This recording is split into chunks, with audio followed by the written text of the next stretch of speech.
From the heart of the Phoenix Valley to the top of mesas and the bottom of the Grand Canyon, many tribes in Arizona still live and thrive today on ancestral lands. And we say, welcome to Arizona. In the O'odham language, it's Arishon.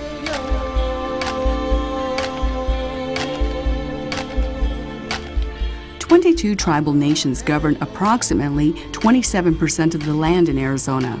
Some have unique locations and issues, and all of the tribes have many positive impacts on the native and non-native people in Arizona. Fort Mojave Indian Tribes located in 3 states, California, Arizona, and Nevada. So we have the obligation to deal with 3 separate state governments. The Fort Mojave tribe runs a successful gaming operation as well as a resort. To the south, the Tohono O'odham Nation has 75 miles of international border. I think it's also important for people to understand that we, even today, have some 9 villages that exist inside Mexico. And we have some 1,500 enrolled tribal members living in Mexico. Long before the formation of the Department of Homeland Security, the O'odham people were addressing border issues. Of course, we are concerned about trampling on sacred areas within the nation. And that's not only by migrants themselves, but that's also by Border Patrol agents. One thing that I think is important for people to understand is that the nation, the O'odham Nation, will never agree to a walled fence. We will never agree to that. We have too much of an interest in our population and our villages in Mexico. They recently added a hotel to their casino. The revenue is used to take care of all of their people on both sides of the border. Agriculture remains a major enterprise for tribes such as the Gila River, Salt River Pima Maricopa, Cocopah, Quechan, and the Colorado River Indian tribes. Tourism is also a means of revenue for tribes like the Hopi, which have the oldest continuously inhabited villages in all of North America. Like Fort Mojave, the Navajo Nation's land base is in 3 states, Arizona, New Mexico, and Utah. The Navajo Nation operates 6 parks on its lands and offers tours through the magnificent rock formations of Monument Valley. Tourists can also explore Navajo at an interactive museum in Tuba City. I am the chairwoman for the Kaibab Band of Paiute Indians. We are located in the extreme north of the state. We have a population of 309 enrolled tribal members. We rely on tourism. We do have a national monument located within the reservation, which is the Pipe Spring National Monument. We have joined forces with the National Park Service and have created a joint visitor museum center on the reservation. It has been very beneficial to the tribe. The Hualapai own the only river rafting company in the Grand Canyon. Their neighbors, the Havasupai, live at the bottom of the Grand Canyon. They too rely on tourism. But a recent flood has caused major damage to the trails leading to the world-famous waterfalls. Tribes in Arizona and across the nation have donated food, clothing, animal feed, and money to help the Supais. They would like to thank everyone who is providing support and assistance to their rebuilding efforts. It's times like this when tribes in Arizona really come together under the guidance of the Intertribal Council of Arizona. Its mission is to help organize and lobby on issues vital to the tribal nations. ITCA has focused on several issues over the last couple years, and some of the bigger ones are transportation issues, water issues.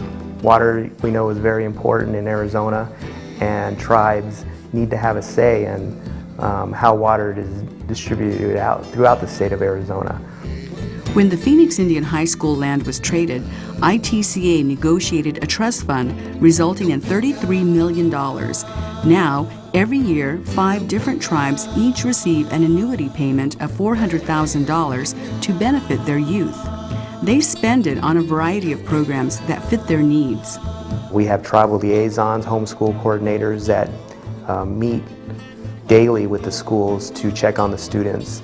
We have an education program that provides tutoring services after school, and we have a Boys and Girls Club that we're real proud of. Each year, ITCA, along with the Arizona Indian Gaming Association, hosts Congressional Week. This trip to Washington, D.C. gives tribal leaders a chance to lobby lawmakers directly. First of all, Skuk Dash, in Autumn that means good day. I've been involved with that for many years, and it's just a great time, for the tribes to come together, to take the issues together as a unit to DC. We have several issue papers that include water, health, transportation, and these issues are addressed to each congressman and senator, and I think there is an impact on what we do because a lot of the times they're hearing the information for the first time from tribal leaders, and we have seen impact. ITCA and AIGA led the national fight to have the name of this peak changed on the National Register to Payestiwa Peak. In a meeting in April, during the legislative week sponsored by the Intertribal Council of Arizona, we went to their offices to the U.S. Geological Survey, and that's when we learned that there's a whole bunch of email messages that were received throughout, mostly from Arizona, but throughout the country as well. That a lot of them wanted the name changed. It had already been changed at the state level in 2003 when Lori Ann Payestiwa, a Hopi, became the first and only female troop killed in action in Operation Iraqi Freedom. Governor Janet Napolitano honored her by renaming it Payestiwa Peak.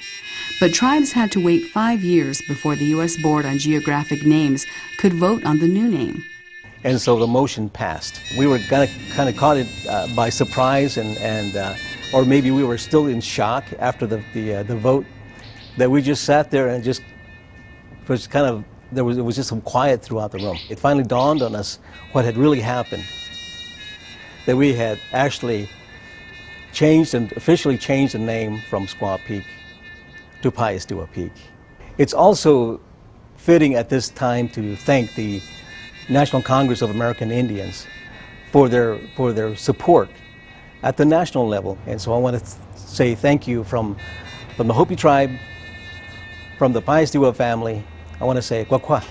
Thank you very much for your support. Payestiwa Peak is now the official name, honoring not just Lori Payestiwa, but all American Indians who have and are serving in the United States Armed Forces. Tribes in Arizona have a strong political relationship with Governor Janet Napolitano, who gives credit to the Native vote for getting her elected. Well, thank you and good morning. And she meets with tribal leaders on a regular basis to ensure tribal issues are being addressed. The governor appointed Luann Leonard, a member of the Hopi tribe, to the Arizona Board of Regents. Leonard is the first American Indian to ever serve on the board. The governor also appointed Jacob Moore of the Thalna O'odham Nation to the Arizona State Board of Education. He's president-elect for 2009. Arizona is also the only state to have an American Indian serving as a U.S. attorney. Well, good afternoon, everyone. And my name is Diane Humitiwa, and I'm the United States Attorney for Arizona. Diane Humitiwa is Hopi and the first American Indian woman to serve in this high office. Both Humitiwa and the governor have regular meetings with the tribes. Most of these conferences are coordinated by ITCA and AIGA. I'm proud of the fact that we can work together as a unit, as one, to deal with issues of mutual concern and moving forward with those. 21 tribes in Arizona have compacts with the state. Besides the Ak-Chin, they include the Pasquayaqui, San Carlos Apache, Tonto Apache, White Mountain Apache, Yavapai Apache, Yavapai Prescott, San Juan Southern Paiutes, and the Zuni. In 2002, AIGA helped negotiate a unique option which gives tribes the right to transfer their gaming machines to another tribe. We're able to machine transfer to those tribes that would be unable to have gaming, whether it's the Supais in the Grand Canyon or the Kaibab Paiute up north or elsewhere where gaming, a facility wouldn't be feasible. Currently, we have purchased with the gaming money that we have been able to utilize by transferring our machines to a different tribe in Arizona that does gaming, we have been able to purchase some land in Fredonia, which is our traditional territory. Today, 15 tribes operate 22 gaming facilities in Arizona.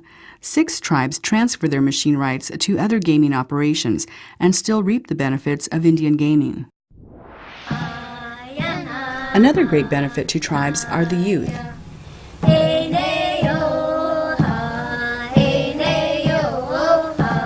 There are close to 395,000 enrolled tribal members in Arizona, and about 60% of them are under the age of 18. ITCA also helps tribes register members to vote, and this year tribes in Arizona are celebrating 60 years of winning the right to vote.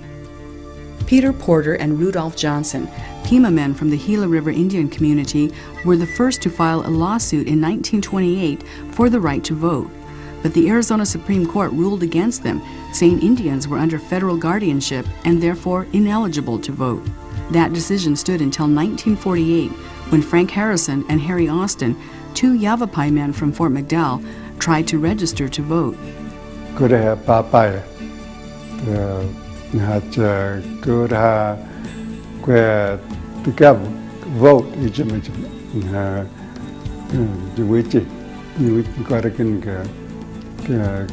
Maricopa County election yam kan kweka wicha no tam omcha ke mapad mim ke mat kin wicha hit ko home pakanapcha.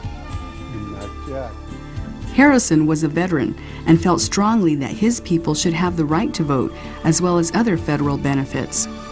Mayor payo chahiye ko it hat ke value hum ko we Gwen jumping you ram gamba ihan which tam pat Fort McDowell wa kiwa wa chete budget in Arizona wa kioni bike and hat which got a himo ejiwe you and Jack kwakuchi mayor payo chahiye vote. That was 60 years ago, and today, tribal leaders in Arizona remain serious about getting out the native vote. I received a phone call from one of our tribal elders last month who was very concerned that our people were not registered to vote. So she was concerned about that. We used ITCA's brochure and took them door to door, put them on our newsletter, encouraging them to vote. And when you think of the efforts those 2 individuals did for us, we need to honor that memory and go out, can continue to vote. And it's more than just registering. That's the easy part. It's actually going out to vote. Tribal leaders in Arizona believe that whether it's a tribal, state, or federal election, your vote plays an important part in keeping Indian country sovereign. And it fits with the missions of ITCA, AIGA, and the National Congress of American Indians. Esquel, Zangao Uma Angkap, ya. It's good all of you friends and relatives have arrived. Welcome to Arishon.